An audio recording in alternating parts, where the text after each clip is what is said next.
The kitchen timer buzzed as I pulled another batch of perfectly golden snickerdoodles from the oven. The warm cinnamon scent filled my modest apartment, a bittersweet reminder of Sundays at my old Victorian home, where 3 generations once gathered around my dining table. Now I lived in this cramped 2-bedroom rental, while my beautiful house, the one my late husband Frank and I had lovingly restored over 30 years, stood just 4 blocks away, occupied by my son Ryan, his wife Vanessa, and my grandchildren. Before we jump back in, tell us where you're tuning in from, and if this story touches you, make sure you're subscribed, because tomorrow, I've saved something extra special for you. Just leave them on the counter, Grace. Vanessa's voice called from the living room as I arranged the cookies on a decorative plate I'd brought. The kids already had store-bought cookies earlier. I paused, the disappointment settling in my chest like a physical weight. I'd spent the morning baking these cookies from scratch using my grandmother's recipe, the same cookies that Ryan had devoured throughout his childhood. Now they were dismissed without a second thought. Of course, I replied, keeping my voice light. I'll just put them here for anyone who might want them later. I was Grace Sullivan, 66 years old, retired high school principal, widow, and apparently nothing more than just the grandmother in this household, a status made painfully clear at every family gathering. I smoothed down my cardigan and stepped into the living room where my daughter-in-law was scrolling through her phone, barely glancing up as I entered. The children, Emma, 8, and Lucas, 5, were absorbed in their tablets, headphones firmly in place. Ryan was nowhere to be seen. Is Ryan still at the office? I asked, settling into an armchair. Board meeting, Vanessa replied without looking up. He said not to wait. I nodded, though no one was watching. Sunday family dinners had been a Sullivan tradition since Ryan was a child. Frank had insisted on it, 1 day a week where work stayed at the office and family came first. After his sudden heart attack 5 years ago, I'd tried to maintain that connection, that sense of continuity for everyone. I could start dinner, I offered. I brought ingredients for Frank's famous pot roast. Vanessa finally looked up, her expression a mixture of impatience and dismissal. We're ordering Thai. The kids don't really like pot roast. You should have texted first. The words stung more than they should have. I'd made that pot roast hundreds of times, and Ryan and the children had always cleaned their plates. But, like so many things since Vanessa had taken charge of the household, family traditions were being systematically eliminated and replaced. Next time, I said with a smile that felt brittle. Maybe I'll just visit with the children for a bit before dinner arrives. Vanessa shrugged. They're finishing their educational games. Dr. Morrison says consistent screen time is important for cognitive development. The irony of a former educator being lectured about child development wasn't lost on me, but I held my tongue. Dr. Morrison, whoever that was, had apparently replaced 30 years of my educational experience and 2 graduate degrees in childhood development. I glanced around the living room, taking in the changes since my last visit 2 weeks ago. The built-in bookshelves that Frank had crafted by hand now displayed expensive art pieces rather than books. The comfortable worn leather sofa where we'd spent countless family movie nights had been replaced by a sleek sectional that looked impressive, but felt like sitting on concrete. It was still jarring to see my home transformed this way, even 3 years after I'd signed over the deed.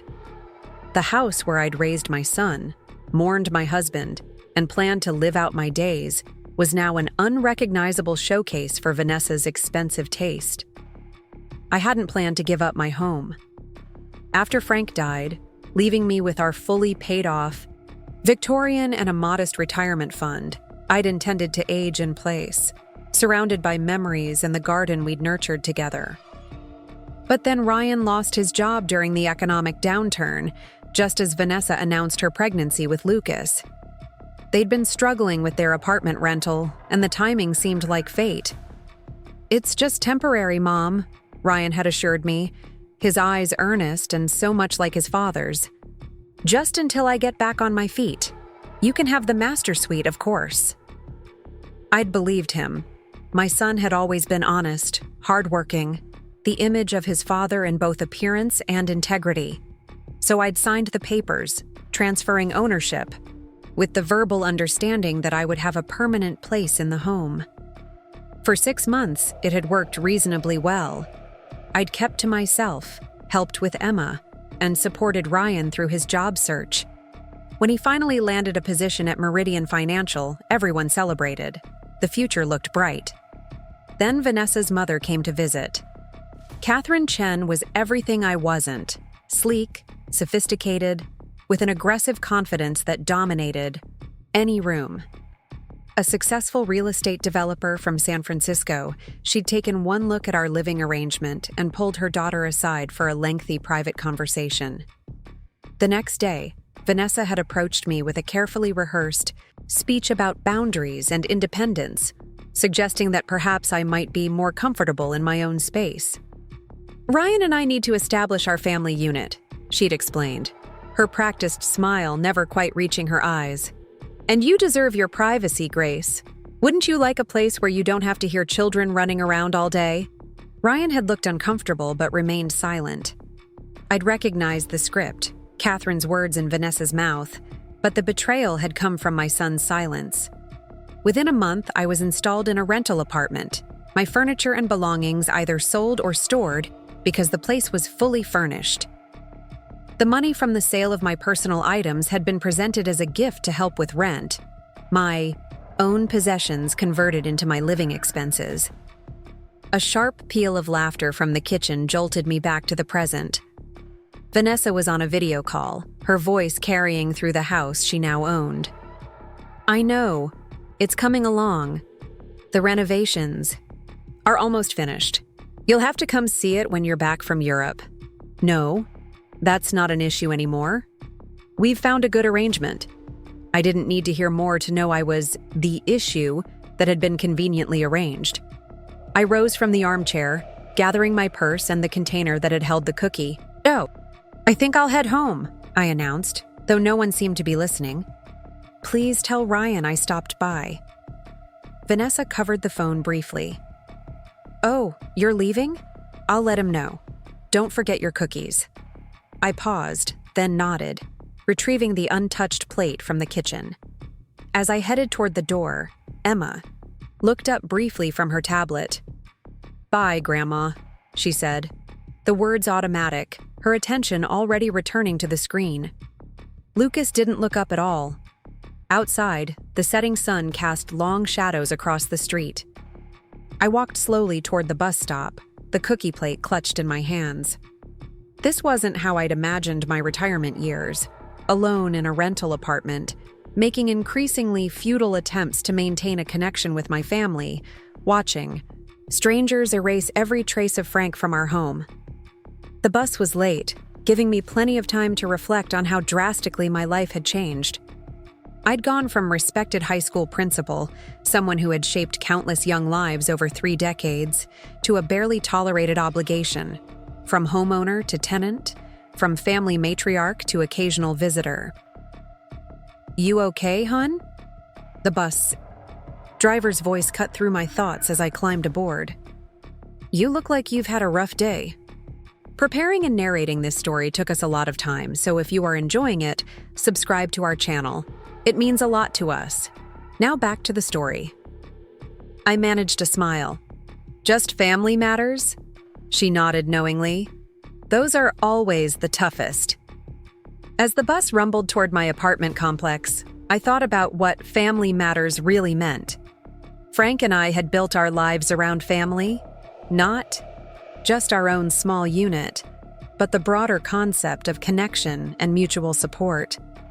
We'd hosted neighborhood gatherings, created scholarship funds for students in need, mentored young teachers.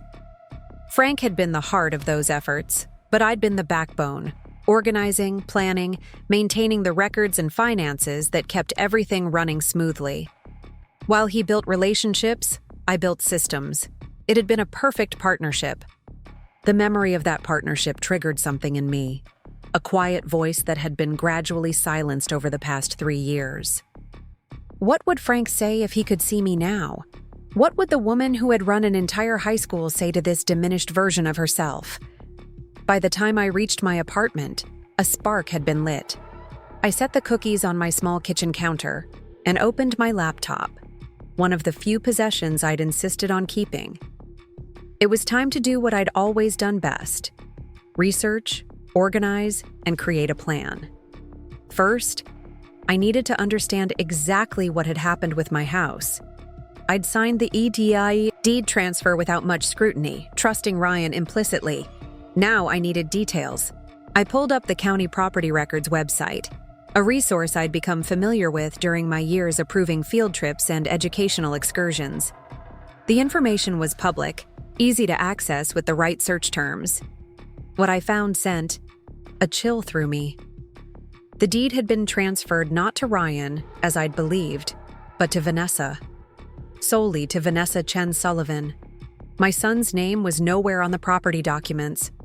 Further searching revealed a mortgage taken out against the house 6 months after the transfer, a substantial sum that far exceeded any renovation costs. The property that Frank and I had paid off 15 years ago was now leveraged to nearly 80% of its market value. What had they done with that money? And why hadn't Ryan's name been included on the deed? I dug deeper, methodically following the digital trail. My years of administrative experience served me well as I navigated public records, financial databases, and social media. By midnight, the picture had become clearer, and it turned my stomach. Vanessa had incorporated a small investment company shortly after acquiring my house. The mortgage funds had apparently been channeled into this company, which had then purchased several foreclosed properties in an up-and-coming neighborhood across town, properties that were now being renovated and flipped for substantial profits. My house, the home Frank had lovingly maintained, where we'd raised our son, had been used as collateral for Vanessa's private business venture, a business that, as far as I could tell from public records, did not include Ryan as a partner or beneficiary. The cookies sat untouched as I continued my research into the early morning hours. Sleep was impossible as questions multiplied. Did Ryan know about this arrangement? Was he a willing participant in using our family home this way? Or was he as much in the dark as I had been? The most troubling discovery came as dawn broke. The mortgage on my former home had been refinanced just last month, extracting even more equity. At the same time, Vanessa's company had purchased a luxury condominium in San Francisco, coincidentally in the same building where her mother owned a unit. An escape plan? A secret investment? Either way, it suggested preparation for a future that might not include my son or grandchildren. I closed the laptop and moved to the window, watching the sunrise paint the sky in shades of pink and gold. The neighborhood was waking up. Early commuters heading to cars, joggers with their dogs, the paper delivery person making their rounds. Normal lives continuing while mine had just been upended again. But this time was different. This time, I wasn't the passive participant in someone else's plan. This time I had information. And as I'd told generations of students throughout my career, information was power when you knew how to use it. I picked up my phone and scrolled to a contact I hadn't called in years. Margaret Winters had been my attorney during my divorce, from Ryan's father decades ago, and later had helped Frank and me set up our wills and estate planning. She'd retired around the same time I had, but we'd kept in touch through holiday cards and the occasional lunch. If anyone could help me navigate this situation, it would be Margaret. And I definitely needed help, because one thing had become abundantly clear during my night of research. I might have signed over my house, but I wasn't going to let it be used to fund Vanessa's secret exit strategy. Not when my son and grandchildren's futures hung in the balance. The phone rang 3 times before a familiar voice answered. "Grace Sullivan? My word, it's been ages. How are you, my dear?" I took a deep breath, the plan already forming in my mind. "Margaret, I need your help. It's about my house, and I think my family might be in trouble." As I explained the situation, I felt a transformation beginning, from just the grandmother to something altogether more formidable. The woman who had guided hundreds of young people and managed dozens of staff members was awakening from a long slumber. Grace Sullivan, former principal, widow, and grandmother, was ready to take back control, not just of a house, but of a legacy that deserved protection. By the time I hung up with Margaret, the path forward was clear. I had been underestimated by Vanessa, by Catherine, perhaps even by Ryan. They had seen only an aging widow, easily manipulated and sidelined. They had forgotten, or perhaps never known, exactly who they were dealing with. I picked up a cookie from the untouched plate and took a bite, savoring the sweet cinnamon flavor that had delighted 3 generations of my family. These traditions mattered. This legacy mattered. And I was just getting started. My first meeting with Margaret was scheduled for later that afternoon. My research was organized and ready. The game was about to change, and this time, I wouldn't be sitting on the sidelines. Margaret's law office hadn't changed in the 15 years since I'd last visited. The same mahogany desk dominated the room, the same framed degrees and family photos lined the walls, and Margaret herself seemed untouched by time, still sharp-eyed and direct, though her dark hair had gone completely silver. "Let me make sure I understand," she said, reviewing the documents I'd brought. "You transferred ownership of your home to Vanessa, not Ryan, with a verbal agreement that you would continue living there." "Exactly," I confirmed. "Ryan promised it was temporary, just until they got back on their feet financially." Margaret's expression remained neutral, but I caught the slight tightening of her mouth. "And yet within 6 months, you were moved to a rental apartment. Vanessa said they needed space to establish their family unit. And Ryan? What did he say?" The question landed like a stone in my stomach. "He didn't disagree." Margaret removed her reading glasses, setting them deliberately on the desk. "Grace, I wish you'd called me before signing anything. This situation has several concerning elements, not least of which is the mortgage activity you've uncovered." "Can anything be done?" I asked. "The property was mine free and clear. Don't I have any rights regarding how it's being used?" "Unfortunately, once you transferred the deed without conditions, Vanessa became the legal owner with all associated rights. She can mortgage the property, sell it, or do anything else an owner might do." My heart sank.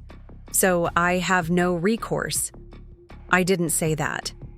Margaret tapped her fingers thoughtfully against the desk. "You've shown me evidence of some potentially suspicious financial activities. If Vanessa has been using the property for business purposes without proper disclosures, or if there's any fraud involved in these transactions, we might have leverage." "What kind of leverage?" "Enough to negotiate a better arrangement for you, perhaps. But first, we need more information." She leaned forward. "Tell me, in your research, did you discover who holds the current mortgage on the property?" I shook my head. The documents just listed Meridian Financial as the lender. Margaret smiled, the same smile I'd seen when she'd outmaneuvered my ex-husband's attorney 30 years ago. "Meridian Financial, isn't that where Ryan works?" "Yes, he's been there for almost 3 years now. He's in their investment division." "Interesting. There could be a conflict of interest there, especially if he was involved in approving a loan on property owned by his wife." She made a note. "We need to understand exactly who approved this mortgage and under what terms." "How do we do that?" "Leave that to me." Margaret reached for her phone. "In the meantime, I suggest you continue your normal routine. Visit your grandchildren, maintain the relationship with Ryan. Don't give Vanessa any reason to suspect you're investigating." I nodded, though the thought of pretending everything was normal made my stomach twist. What about the money? If they're using my house to fund Vanessa's business, shouldn't I be entitled to something? Possibly, if we can prove there was an understanding that you would benefit from the arrangement, or if there was misrepresentation involved. Margaret's eyes narrowed slightly. Grace, what's your ultimate goal here? Do you want financial compensation? The house back? What outcome? Are you hoping for? I hadn't fully articulated it, even to myself, but Margaret's question crystallized my thoughts. I want protection, for Ryan and my grandchildren. If Vanessa is planning what I think she is, they could lose everything. I want to make sure that doesn't happen. And for yourself, I want what Frank would have wanted, to secure our family's future, to preserve what we built together. Margaret nodded slowly. Let's start by gathering more information. I'll make some inquiries about the mortgage situation. In the meantime, I suggest you look into Vanessa's business more thoroughly. Any documentation you can find regarding her company, investments, or future plans could be helpful. As I left Margaret's office, I felt a curious mix of anxiety and determination. The path forward wasn't clear yet, but at least I was moving, taking action rather than passively accepting whatever scraps of family connection Vanessa chose to throw my way. The next morning, I followed Margaret's advice and maintained my routine. I called Ryan, suggesting lunch later in the week. To my surprise, he agreed immediately. That would be great, Mom. How about Thursday? There's a new place near my office. I've been wanting to try. We settled on a time, and I carefully avoided mentioning my Sunday visit or the untouched cookies. Instead, I asked about work and the children, keeping the conversation light and positive. After hanging up, I turned my attention to researching Vanessa's business activities.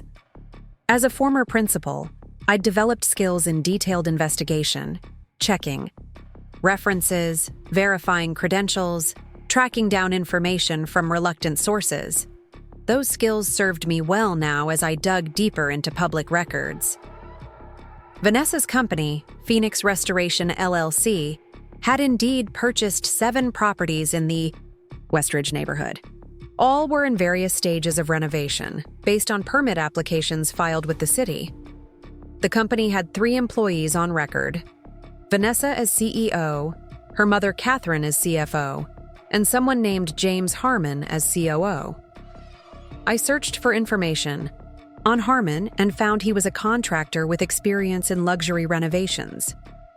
His social media showed multiple photos of high-end properties, including several that matched addresses owned by Phoenix Restoration. More interestingly, there were several photos of Harmon with Catherine Chen at various business events, and one particularly telling image of the two of them alongside Vanessa at a property opening, with a caption reading, "Another successful launch," with my favorite partners. Ryan was conspicuously absent from all these business celebrations. I saved everything I found and continued searching, eventually discovering an advertisement for an upcoming exclusive showing of Phoenix Restoration's latest project. The event was scheduled for the following evening at one of the Westridge properties, with investors and select clients invited to preview the completed renovation before it hit the market. This could be an opportunity to see firsthand what Vanessa was doing with the money leveraged against my former home.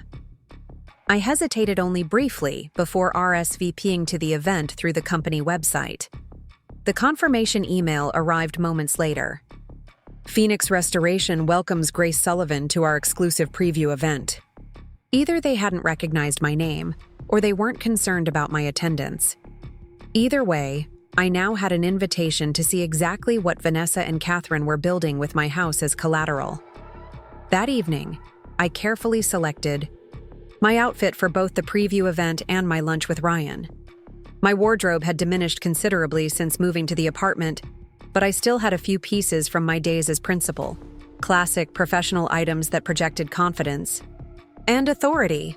I chose a charcoal gray pantsuit for the property showing and a softer blue dress for lunch with Ryan.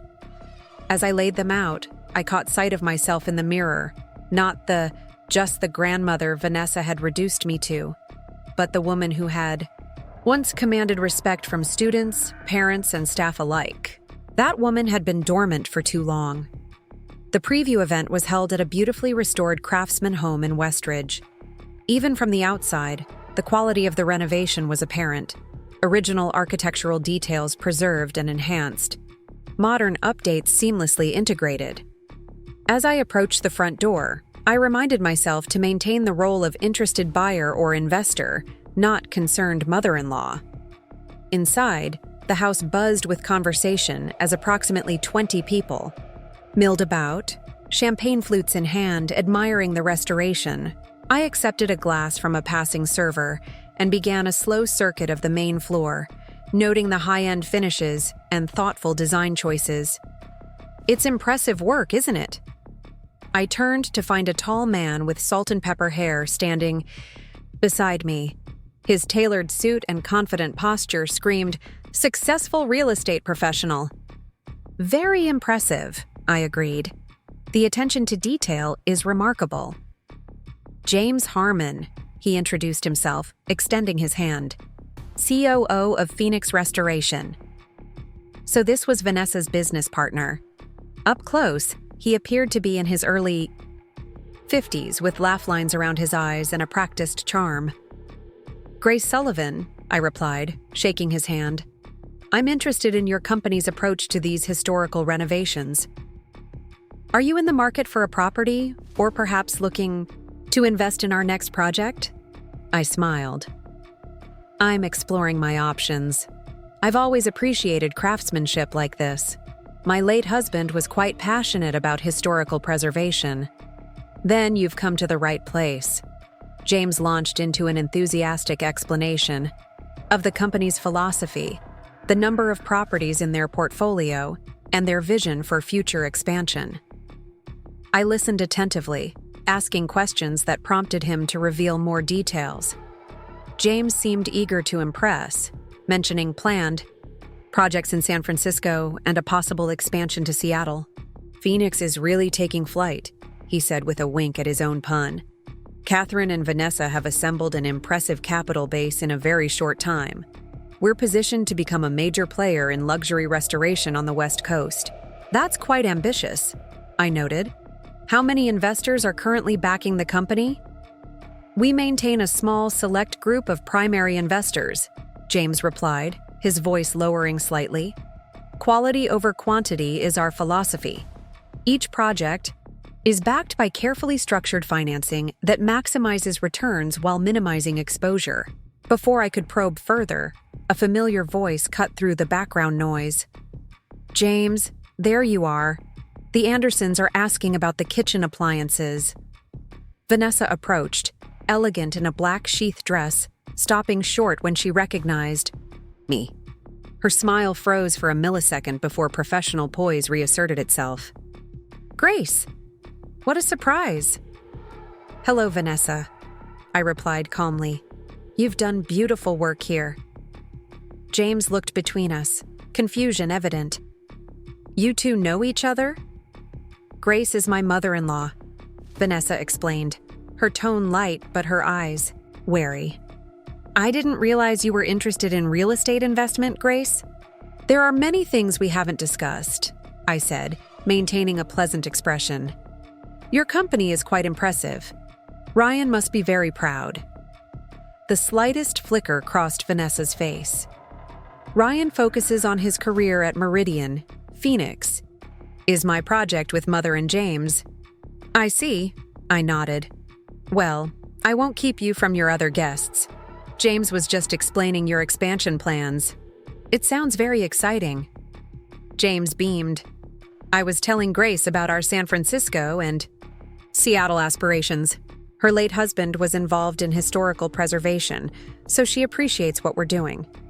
"How interesting," Vanessa said, though her tone suggested it was anything but. "James, the Andersons really need your expertise on those appliances. Would you mind?" It was a clear dismissal. James excused himself, leaving Vanessa and me alone in the corner of the living room.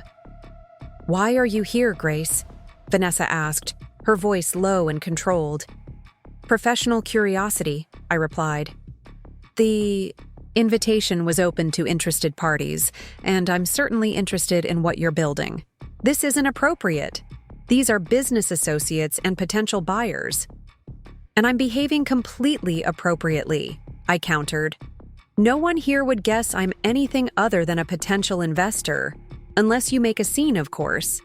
Vanessa's perfectly manicured fingers tightened around her champagne flute. Does Ryan know you're here? Does Ryan know about Phoenix Restoration's expansion to San Francisco? I replied. Or about the second mortgage on our family home that's funding it? Her eyes widened slightly before narrowing. My business dealings are none of your concern. They are when they involve the house Frank and I built, where my son and grandchildren live, and when that house is being leveraged for ventures Ryan apparently knows nothing about. For a moment, genuine anger flashed across Vanessa's carefully composed features. You've been snooping. I've been researching, I corrected. Something I should have done 3 years ago before signing over my home. That's ancient history. The house is mine now, legally and completely. Yes, it is, I acknowledged, and you're free to use it as you see fit. I'm simply curious about why Ryan isn't part of these exciting business ventures, especially since his family home is providing the capital. Vanessa stepped closer, her voice barely above a whisper. Be very careful, Grace. You're meddling in matters you don't understand, and you have absolutely no leverage here. If you upset me, you'll see even less of Emma and Lucas than you do now. The threat was unmistakable, but instead of intimidating me, it only confirmed my suspicions. Vanessa was hiding significant business activities from Ryan, and she was willing to use my grandchildren as pawns to maintain that secrecy. Enjoy the rest of your evening, Vanessa, I said calmly. The renovation truly is beautiful. I placed my empty champagne flute on a nearby table and walked out, maintaining my dignity despite the trembling in my hands. Vanessa's threat echoed in my ears, but it only strengthened my resolve. If she was willing to limit my access to my grandchildren over simple questions, what else was she capable of? The next morning, I called Margaret and recounted the entire conversation. She threatened to keep the children from you? Margaret sounded genuinely outraged. That's revealing, and potentially useful. How so? It demonstrates consciousness of guilt. She wouldn't react so defensively if everything was above board. Margaret paused. I have some news as well. My contact at Meridian Financial came through with information about the mortgages. And? The original mortgage was approved through normal channels, though there is a note in the file acknowledging that the property owner is related to an employee. But the refinancing last month went through a different division, a specialized lending unit for business clients. And here's where it gets interesting. Ryan wasn't notified about the transaction, despite company policy requiring disclosure of potential conflicts of interest. So he doesn't know about the second mortgage, I concluded. It appears not. The paperwork was processed through Catherine Chen's personal connection with the division head, a man named Peter Winters. The name was vaguely familiar. Peter Winters. Wasn't he involved in that real estate scandal about 10 years ago? Something about improper lending practices? Your memory serves you well, Margaret sounded impressed. Yes, he was investigated but never charged. He's been with Meridian for about 8 years now, heading their special lending division. And he has a long-standing business relationship with Catherine Chen. This keeps getting more complicated, I sighed. What do we do with this information? We continue gathering evidence. Your lunch with Ryan tomorrow is perfectly timed. Without raising suspicions, try to determine how much he knows about Vanessa's business and the financial arrangements. If he's truly in the dark about the second mortgage, that strengthens our position considerably. The following day, I met Ryan at an upscale bistro near Meridian Financial's downtown headquarters. He looked good, fit and well-dressed in a tailored navy suit. But there were subtle signs of strain around his eyes and mouth that concerned me. Mom? He greeted me with a quick hug before we were seated. This is a nice surprise. We don't do lunch nearly often enough. That's my fault as much as yours, I said. We all get caught up in our routines. After ordering, we chatted about general topics, the children's activities, a recent movie he'd enjoyed, the changing weather. I waited until our meals arrived before carefully steering the conversation toward more significant matters. "How are things at Meridian?" I asked, casually. "Still enjoying the investment division?" Ryan nodded while cutting into his salmon. "It's challenging but rewarding. We're handling some interesting portfolios lately." "I imagine it keeps you quite busy." "Too busy sometimes," he admitted. "I missed Emma's science presentation last week because of a client emergency. Vanessa recorded it, but it's not the same." I nodded sympathetically. "Balance is always difficult. Your father struggled with that too, especially when Wilson Architectural was growing rapidly." Ryan smiled at the mention of Frank's firm. "Dad always made it to the important stuff, though. I'm trying to follow his example." "Speaking of balance," I ventured, "how is Vanessa managing with her business ventures?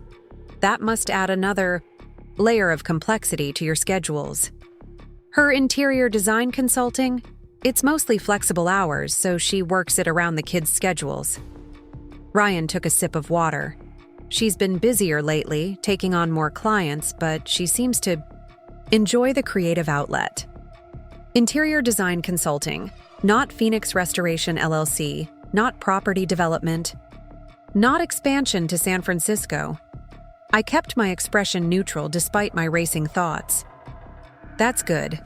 It's important to maintain professional identities alongside family responsibilities." "That's what Vanessa says," Ryan agreed. "Though sometimes, I think she could cut back a bit. Emma mentioned that Mom's been missing family dinners more often lately." "Children notice these things," I said carefully. "They thrive on consistency and presence." Ryan looked momentarily troubled. "I know. I've talked to Vanessa about it, but with the new projects she's taken on, well, she says this intensive period will settle down soon." I allowed the conversation to drift to lighter topics, but my mind was cataloging every revelation. Ryan clearly had no idea about Phoenix Restoration, the property flipping business, or the substantial mortgage leveraged against the house. He believed his wife was simply doing interior design consulting, perhaps the smallest, most visible portion of her actual business activities. After lunch, Ryan walked me to my bus stop, promising to bring the children for a visit that weekend. "It might just be me and the kids," he warned. "Vanessa mentioned something about a client meeting on Saturday." "That would be wonderful," I assured him. "I've missed them." As the bus carried me back to my apartment, I processed everything I'd learned. The pieces were fitting together into a troubling picture. Vanessa, with Catherine's guidance, had orchestrated a sophisticated plan. Obtain my house, leverage it for capital through increasingly large mortgages, build a substantial real estate business without Ryan's knowledge, and potentially prepare for a future that might not include my son and grandchildren. The San Francisco condominium, the business expansion, the secretive financial maneuvers, all suggested preparation for a separate life. Whether Vanessa was planning to leave Ryan or simply establishing financial independence, she was using our family home, and by extension my son's financial future, to do it. I called Margaret immediately upon returning to my apartment. "He knows nothing," I said without preamble. "Absolutely nothing about Phoenix Restoration, the properties, the mortgages, none of it. He thinks Vanessa does occasional interior design consulting." "That confirms our suspicions," Margaret replied, "and potentially gives us a path forward. If Ryan is being kept in the dark about financial transactions that directly affect his family's security, we may have grounds to intervene." "What do you mean, intervene?" "I've been exploring options based on the information we've gathered. Given what you've told me and what my financial contacts have uncovered, I believe we have leverage to negotiate a better arrangement. One that protects both you and Ryan." "What kind of leverage?" "Several kinds." I could hear the satisfaction in Margaret's voice. First, there's the potential conflict of interest at Meridian Financial. The second mortgage was processed without proper disclosure of Ryan's relationship to the property owner. That violates banking regulations and internal policies. Would that affect Ryan's position at the company? Not if it was processed, without his knowledge, which appears to be the case. The responsibility would fall on Peter Winters and whoever else facilitated the transaction. And the other leverage? This is where it gets interesting. Margaret paused. I've been looking into the properties Phoenix Restoration has been developing. The company appears to be following all regulations regarding permits and inspections, but there's a discrepancy in their business filings. The company is registered as a partnership between Vanessa, Catherine, and James Harmon, but the documentation for the most recent property purchases lists only Vanessa and Catherine as authorized agents. What does that mean? It could mean nothing, perhaps just an administrative oversight, or it could indicate that they're preparing to remove Harmon from the business. Either way, it's another potential pressure point. And how exactly do we use these pressure points? I've been working on a proposal. The most direct approach would be to purchase the outstanding mortgages on your former home. Purchase the mortgages? I repeated, confused. How would that help? And more importantly, how could I possibly afford it? As for affordability, that's where Frank's life insurance comes in. You've preserved most of it, correct? Yes, I confirmed. I've used some for living expenses, but the bulk remains invested. But Margaret, even if I could afford it, why would I want to buy the mortgages on a house I no longer own? Because whoever holds the mortgage has significant leverage over the property owner, Margaret explained. If you hold the mortgages, you essentially become Vanessa's lender.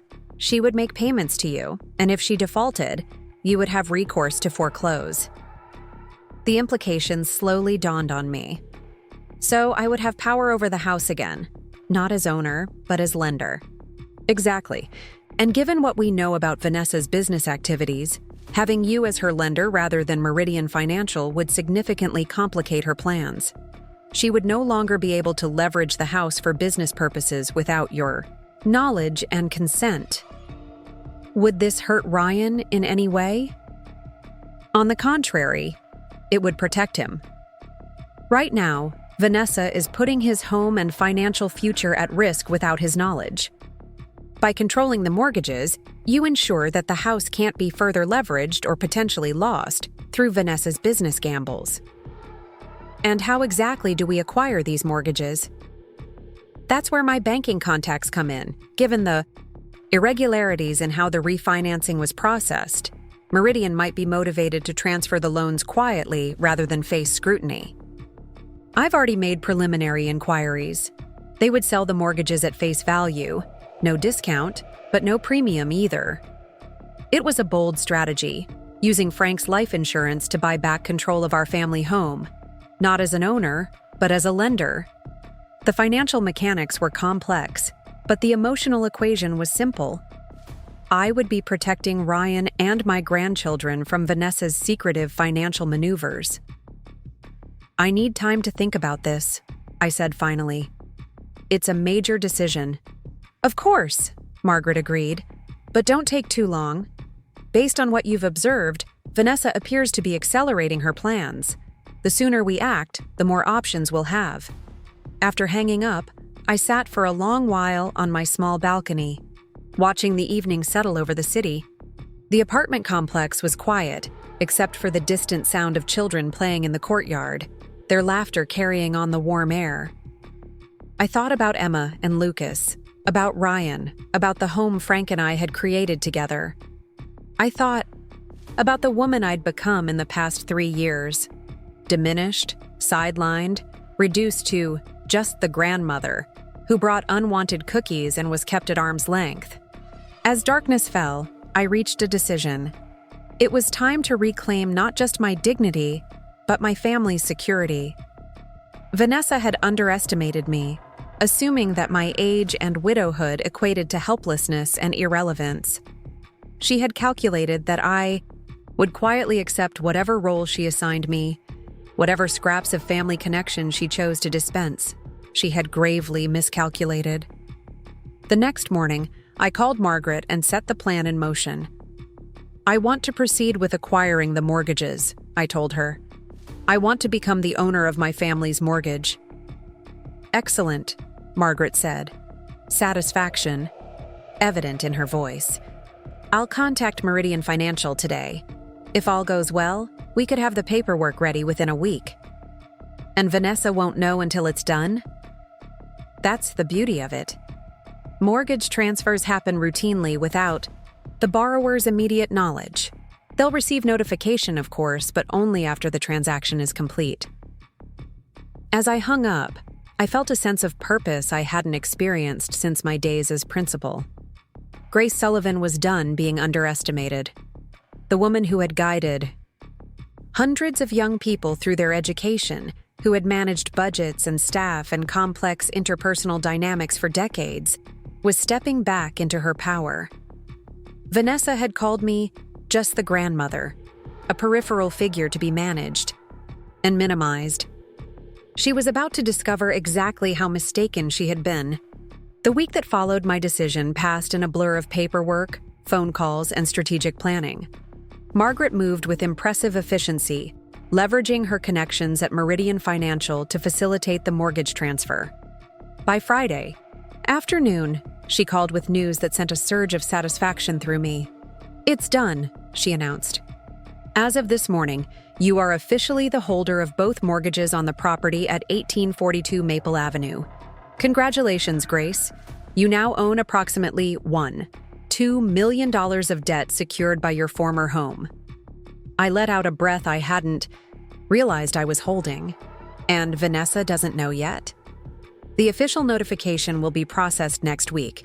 Until then, we have the advantage of surprise." "What happens next?" "That depends on what outcome you're seeking," Margaret replied. "We could simply wait for the notification to reach Vanessa, or we could be more strategic about revealing the new arrangement." I considered for a moment. "Ryan is bringing the children to visit me tomorrow. Vanessa has a client meeting and won't be joining them." "Perfect timing," Margaret noted. "Will you tell Ryan about the mortgage acquisition?" "I think I have to," I said. "He needs to understand what's been happening with the house and Vanessa's business activities. It won't be an easy conversation, but it's necessary." "Agreed. Once he knows, you'll both be in a stronger position to confront Vanessa. Just remember, the goal here isn't to destroy their marriage. It's to protect Ryan and the children's financial security." "I understand," I assured her. "I'm not looking for revenge. I just want to ensure that my family is safe and that the home Frank and I built isn't leveraged into oblivion for Vanessa's secret ambitions." After hanging up, I spent the evening preparing for Ryan's visit. I baked chocolate chip cookies, Emma and Lucas's favorite, and organized the small living room to create a comfortable space for conversation. I also gathered the key documents Margaret had provided: copies of the mortgage transfer papers, public records of Phoenix Restoration's property holdings, and photographs from the company's social media accounts showing Vanessa, Catherine, and James Harmon celebrating their business successes. The evidence was compelling and undeniable.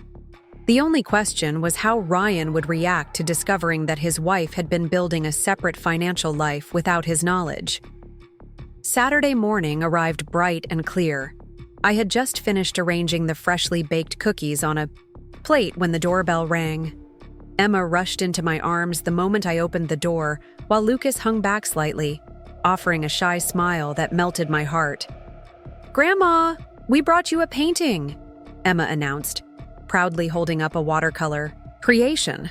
"It's beautiful," I exclaimed, admiring the colorful swirls and shapes.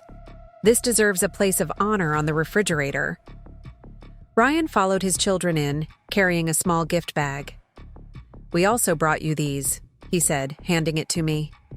Emma picked them out. Inside was a box of specialty teas from my favorite shop downtown, a thoughtful gesture that brought unexpected tears to my eyes. Thank you, I said, hugging Emma again. This is perfect. The first hour passed pleasantly, with the children showing me schoolwork, telling stories about their friends, and happily devouring cookies.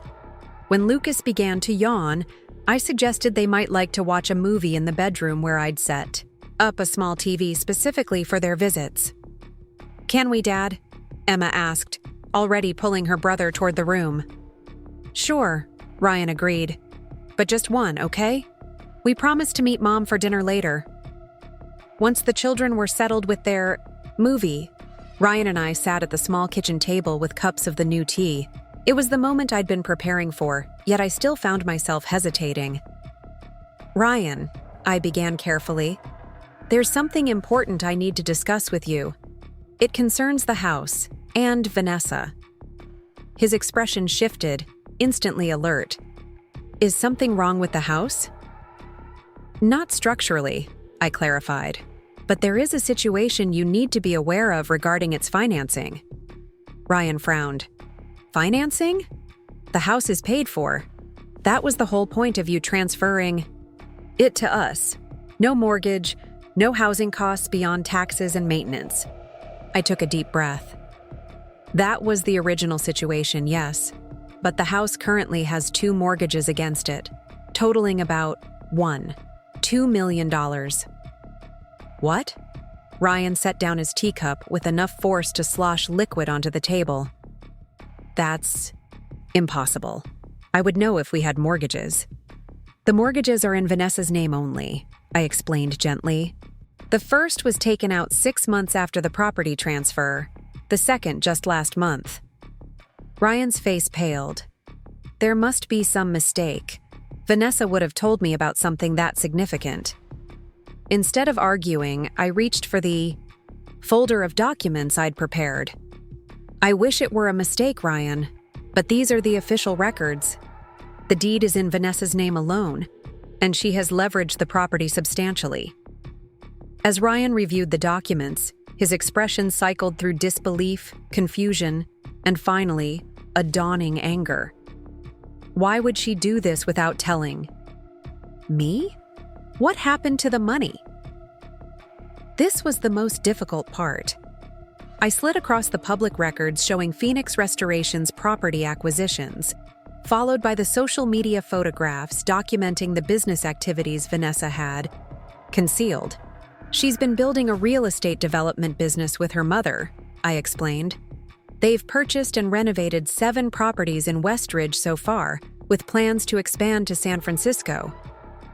Ryan stared at a photograph of Vanessa, Catherine, and James Harmon toasting with champagne in front of their latest renovation. The date stamp showed it was taken just 3 weeks ago. The same evening, Ryan had told me he was working late while Vanessa watched the children. "James Harmon," he murmured. Vanessa introduced him as an interior design client. "He's her business partner," I corrected gently. "The COO of Phoenix Restoration." Ryan continued flipping through the documents, his hands shaking slightly. "I don't understand. Why wouldn't she tell me about this? It's a legitimate business. Why keep it secret?" "I can't answer that with certainty," I said. "But based on the financial patterns and recent acquisitions, it appears she and Catherine may be preparing for a future that doesn't necessarily include—" "Don't say it," Ryan interrupted, his voice sharp. "Vanessa wouldn't. She's not planning to leave. That's not possible." I reached across the table to take his hand. "I hope you're right. But regardless of her intentions, you needed to know that your home, our family home, has been leveraged to finance this business without your knowledge or consent." Ryan rubbed his face, suddenly looking exhausted. "How did you even discover all this?" I became concerned after noticing changes in Vanessa's behavior and some comments she made about the house renovations. I started researching property records, which led to discovering the mortgages and eventually Phoenix Restoration. "And these mortgage documents," Ryan gestured to the transfer papers. "How did you get these? These look like internal bank records." And this was the moment to reveal the final piece of my strategy. Because as of yesterday, I am the holder of both mortgages on the property. Ryan's head snapped up. You? How is that possible? I purchased the debt from Meridian Financial.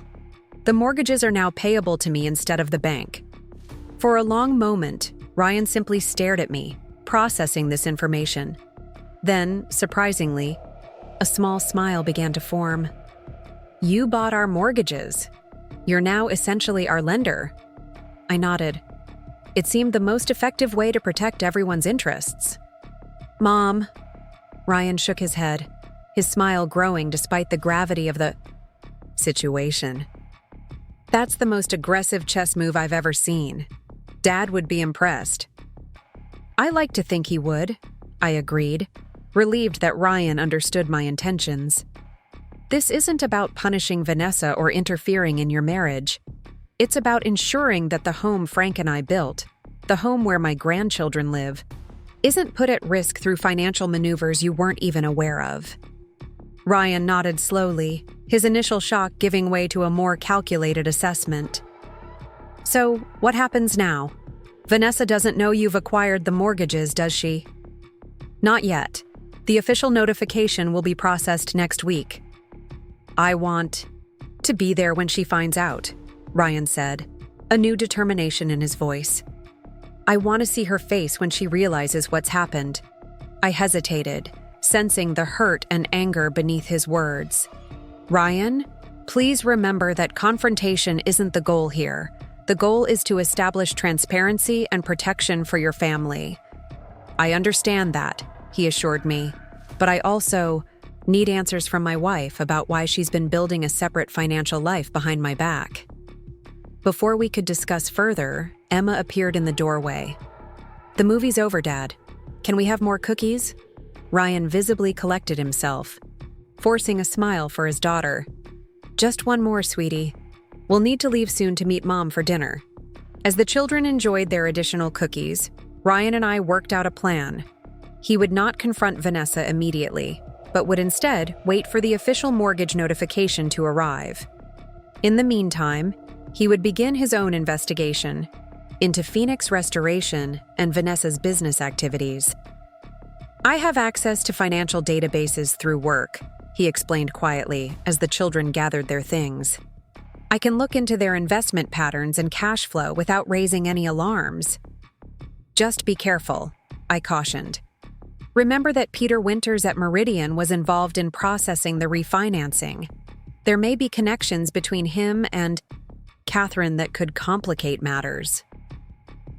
Ryan's expression hardened slightly. Winters. That explains some things. He's been unusually friendly lately, inviting me to golf games and introducing me to valuable contacts. Keeping you distracted. Perhaps. Or keeping tabs on me, Ryan suggested. Either way, I'll be very careful about what I say and to whom at Meridian.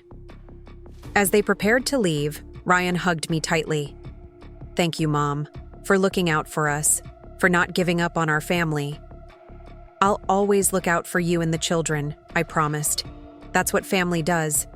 After they left, I called Margaret to update her on the conversation with Ryan. She seemed pleased with the outcome, but cautioned patience. This is going to be a delicate situation, she warned. Ryan has just discovered significant deception from his wife. His emotional reactions will evolve as he processes this information. He seemed more calculated than emotional, I observed. Almost like his father in that way, focusing on strategy rather than letting anger take over. That's promising, Margaret agreed. The next step will be the official notification of the mortgage transfer. Be prepared for Vanessa to react strongly.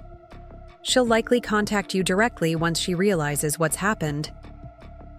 Margaret's prediction proved accurate sooner than expected.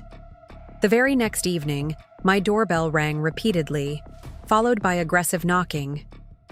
When I checked the peephole, Vanessa stood in the hallway, her normally perfect appearance slightly disheveled, her expression thunderous.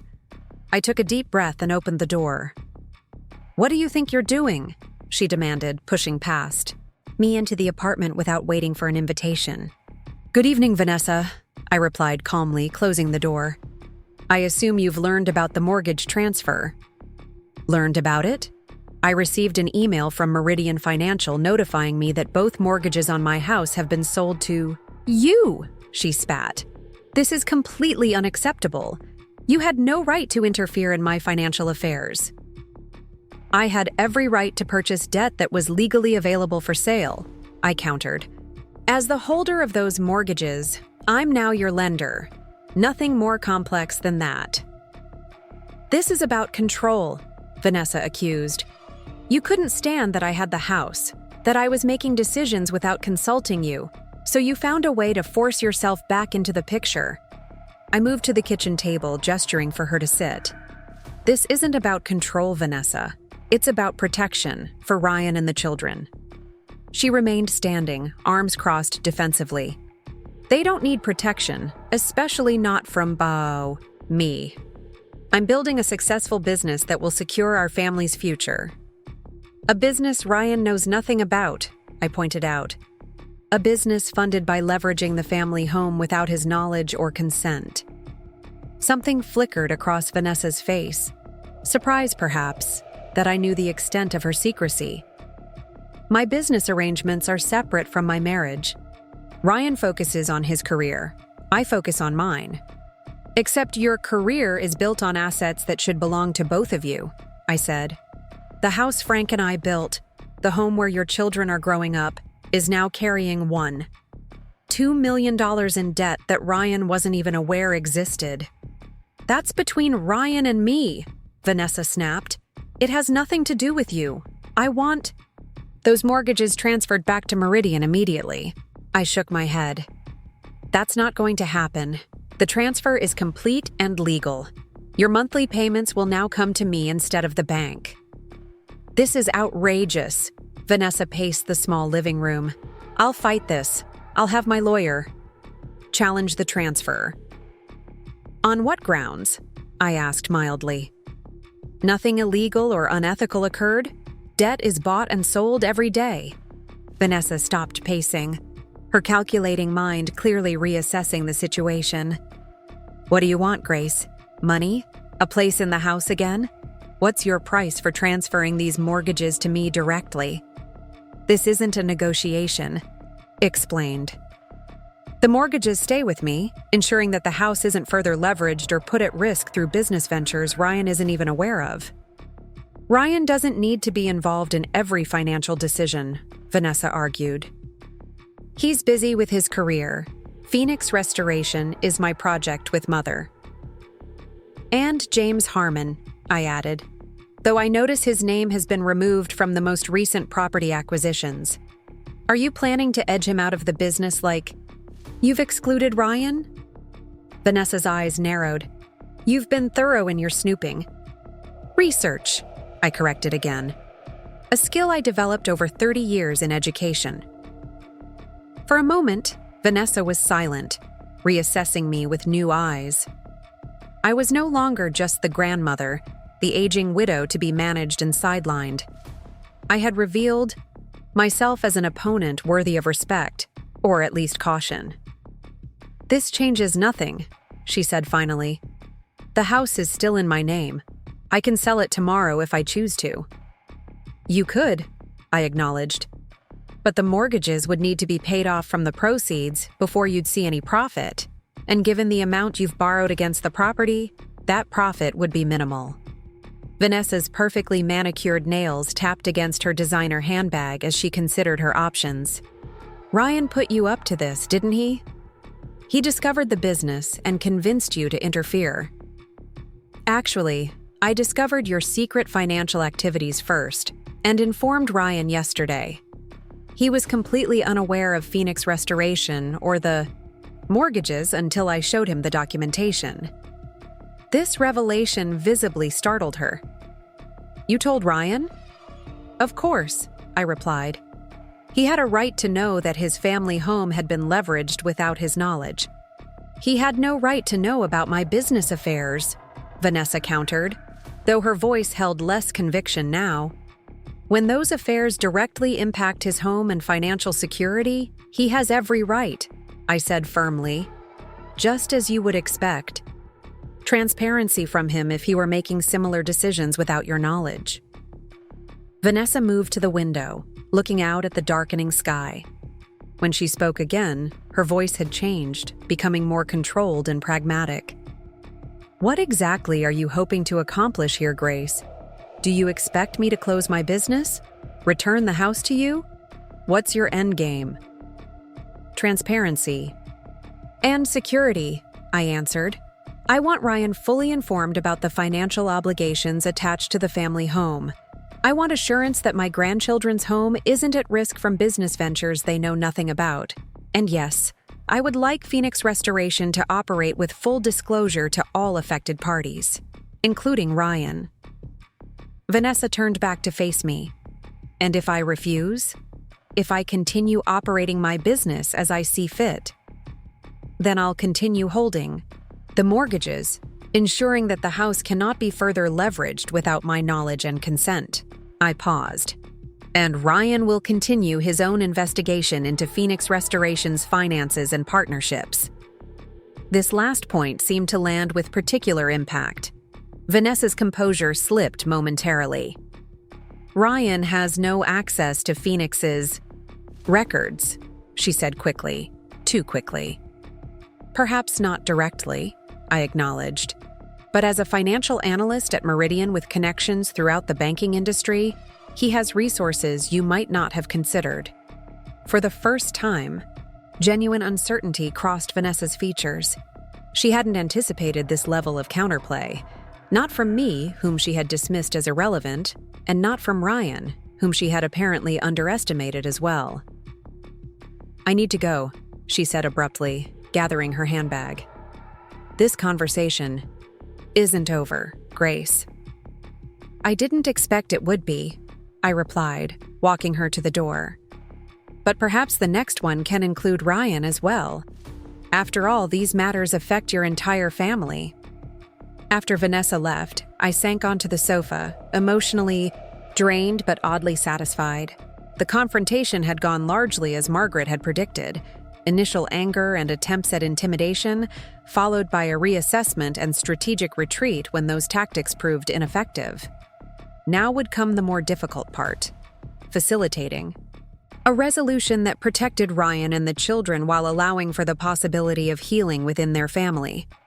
Because despite everything, I wasn't aiming to destroy my son's marriage, only to ensure that it operated with honesty and mutual respect going forward. The following days brought a flurry of activity. Ryan called to report that he had initiated his own investigation into Phoenix Restoration and had discovered troubling connections between Peter Winters at Meridian, Catherine Chen, and several investors with questionable backgrounds. There's something not quite right about their financing structure, he explained. On paper, everything looks legitimate, but there are patterns that suggest potential money laundering or tax evasion. I've requested meetings with several of Phoenix's investors, claiming it's part of a routine portfolio review. Be careful, I cautioned. If Catherine and Vanessa are involved in anything illegal, confronting them directly could be dangerous. I'm being methodical, Ryan assured me, documenting everything, keeping copies off-site. Dad taught me well. Frank would indeed have been proud of our son's careful approach. Ryan had inherited his father's attention to detail and ethical compass, along with my own persistence and strategic thinking. He was proving to be a formidable advocate for his own interests. Margaret, meanwhile, had been pursuing a different angle. Through her contacts in real estate law, she had identified several regulatory issues with Phoenix Restoration's property transfers and investment structures. Nothing catastrophic, she clarified during our update call, but enough irregularities to warrant regulatory scrutiny if properly reported. It provides additional leverage if needed. By Thursday, the situation reached a turning point. Ryan called early in the morning, his voice tight with controlled emotion. Vanessa wants to meet with both of us tonight, he said without preamble. At the house, she says it's time to clear the air about everything. Did she mention what prompted this? Not specifically, but I suspect it has something to do with the inquiries I've been making about Phoenix's investors. 2 of them contacted her yesterday, apparently concerned about my questions. Will Catherine be there as well? I asked, concerned about facing both women without Margaret present. No. Vanessa was explicit that it should just be the 3 of us. She said this is about our family, not her business partners. I considered this development. It sounds promising that she's framing it as a family discussion rather than a business confrontation. Maybe, Ryan sounded less convinced, or she's trying to separate us from potential allies. Either way, I think we should meet with her. Together. We agreed on a time, and I spent the rest of the day preparing mentally for what would likely be an intense conversation. I consulted briefly with Margaret, who advised focusing on forward-looking solutions rather than rehashing past grievances. Remember, the goal isn't to punish Vanessa, she reminded me. It's to establish a more transparent and secure arrangement for everyone moving forward. That evening, I took a cab to the house on Maple Avenue. As the vehicle pulled up to the curb, I took a moment to appreciate the property Frank and I had, so lovingly maintained for decades. The massive oak tree in the front yard, planted when Ryan was born, now spread its branches majestically over the lawn. The wraparound porch where we'd spent countless summer evenings still welcomed visitors with comfortable chairs and hanging plants. Despite Vanessa's renovations and modernization efforts, the bones of the house remained as Frank had designed. Them. Strong, enduring, built to shelter generations of our family. Ryan's car was already in the driveway. I paid the cab driver and walked up the familiar path to the front door. Instead of ringing the bell, still a strange concept in what had once been my own home, I knocked firmly. Ryan answered immediately, suggesting he'd been waiting near the entrance. His quick hug conveyed both affection and solidarity before he led me into the living room. Vanessa sat perched on the edge of the sofa, dressed impeccably as always, but with subtle signs of strain around her eyes. The coffee table before her held a neat arrangement of folders and documents. "Grace," she greeted me with a nod. "Thank you for coming." "Of course," I replied, taking a seat in what had once been Frank's favorite armchair. "You wanted to talk."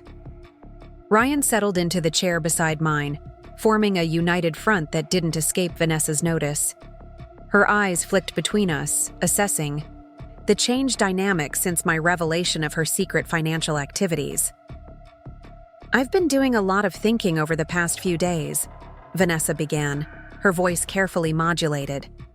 "About Phoenix restoration, about our family situation, and about the future. I realize that I've made some miscalculations." This was not the combative opening I had expected. Ryan, too, seemed surprised by her conciliatory tone. "Miscalculations," he repeated. "That's an interesting way to describe secretly mortgaging our home and building a business behind my back." Vanessa's composure wavered slightly. "I know you're angry, Ryan. You have every right to be. But I want to explain why I structured things this way." "Please do," he invited, his voice neutral, but his posture tense. Vanessa took a deep breath. "When we first moved into this house, I saw it as a fresh start for us. But everywhere I looked, I saw Grace's and Frank's influence, their design choices, their furniture, their history. It didn't feel like our home. It felt like we were temporary guests in the Wilson Family Museum." I stiffened at this characterization, but kept silent, allowing her to continue. "I wanted to create our own legacy, something that belonged to us, to me," Vanessa continued. "When Mother suggested I look into property development, it seemed like the perfect opportunity. I could transform spaces, create value, build something meaningful in my own right." "That doesn't explain why you kept it secret from me," Ryan interjected. Vanessa hesitated. "At first, it was because I wasn't sure the business would succeed. I didn't want to raise your expectations or worry you with the financial risks. But as Phoenix grew more successful, the secrecy became convenient. It gave me independence, something that was mine alone. And the house? I asked. Why leverage this home specifically? You could have sought business loans or investors. The equity was available and easily accessible, Vanessa admitted. And yes, there was an element of reclaiming the space, transforming Frank and Grace Wilson's house into the foundation of Vanessa Chen's business empire. It was symbolic, as much as practical. The honesty was startling in its selfishness, yet I appreciated her directness. This was the most authentic Vanessa had ever been with either of us. And the San Francisco condominium? Ryan asked quietly. Was that also part of your business empire? Or was it an exit strategy? Vanessa's eyes widened slightly. You know about that too? I know about everything, Ryan confirmed. The question is whether it was meant as a business investment or a preparation for leaving. For the first time, Vanessa seemed genuinely flustered. I wasn't planning to leave. The condo was meant to be a surprise. A second home where we could spend summers, closer to Mother and to the new branch of Phoenix I was establishing there. Ryan studied her face, searching for truth. Yet you purchased it solely in your name, just like this house. A legal convenience, Vanessa insisted. Mother's attorney advised structuring the properties this way for tax purposes. It doesn't mean I was planning to exclude you or the children from their benefits. I decided it was time to refocus the conversation. What exactly are you proposing now, Vanessa? You mentioned you've been thinking about the future. Vanessa straightened, gesturing to the documents on the coffee table. I've prepared a comprehensive proposal. First, I want to add Ryan's name to the deed for this house, making us equal owners. Second, I've drafted partnership papers to make Ryan a full partner in Phoenix Restoration, with equal decision-making authority and profit participation. Ryan raised an eyebrow. And what does your mother think about this arrangement? She's adjusting to the idea, Vanessa admitted. But ultimately, this is my company as much as hers. And if preserving my family requires sharing control, that's a compromise I'm willing to make. And the mortgages? I asked. The considerable debt you've placed on this property? Phoenix will assume responsibility for the mortgage payments, Vanessa replied. The company has more than sufficient cash flow to manage the obligation, and with Ryan as a partner, there will be complete transparency regarding the finances. It was a surprisingly reasonable proposal, one that addressed many of our concerns about transparency and security, but questions remained. What about James Harmon? I inquired. Where does he fit in this restructured business? Vanessa's expression tightened.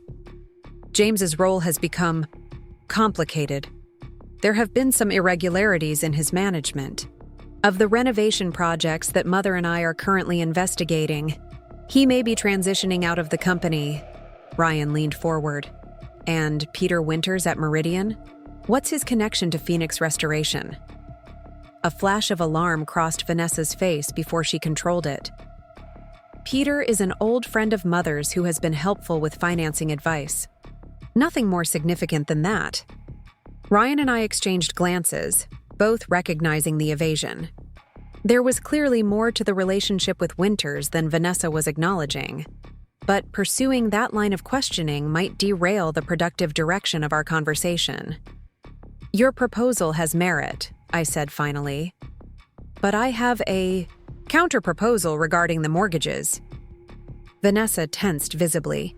I'm listening. I will maintain ownership of the debt, but with modified terms. The interest rate will be reduced to match current market rates, and Phoenix Restoration can indeed make the payments. However, I want a legal covenant attached to the mortgages specifying that no additional loans can be taken against the property without unanimous consent from both you and Ryan.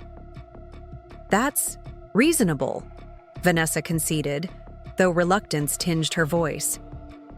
Additionally, I continued, I want a formal agreement that Emma and Lucas will inherit the property jointly, with provisions ensuring it remains a family home rather than a business asset.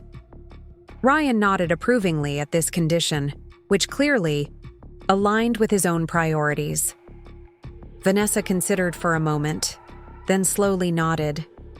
I can agree to those terms. Family legacy is important to me too, despite what you might think.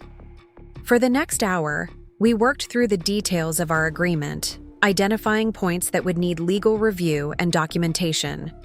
The conversation remained remarkably civil, with all parties focused on constructive solutions rather than recriminations about past behavior. As we concluded, Vanessa gathered her documents and stood. I'll have Mother's attorney draft the partnership agreement for Phoenix, and you can have your lawyer review the mortgage modifications. We should be able to finalize everything within 2 weeks. Margaret will handle our side of the paperwork, I confirmed, rising from Frank's chair. She'll coordinate with your attorney. An awkward silence followed as we stood in the living room that had witnessed so much family history. Then, unexpectedly, Vanessa spoke. I owe you an apology, Grace, she said, her voice softer than I'd ever heard it.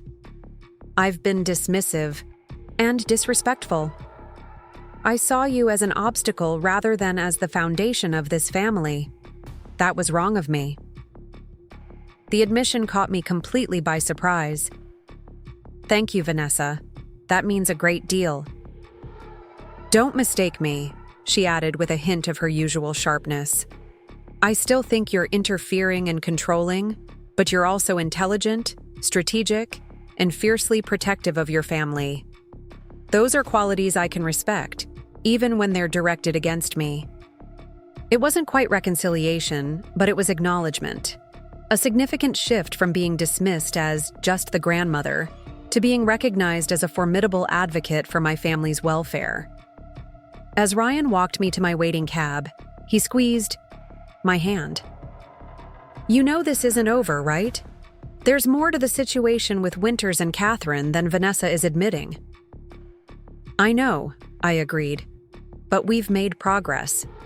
The house is secured, your position in the business is being formalized, and most importantly, there's transparency now where there was secrecy before. Ryan nodded. And we'll continue investigating the aspects she glossed over. Together. Together, I agreed. That's what family does.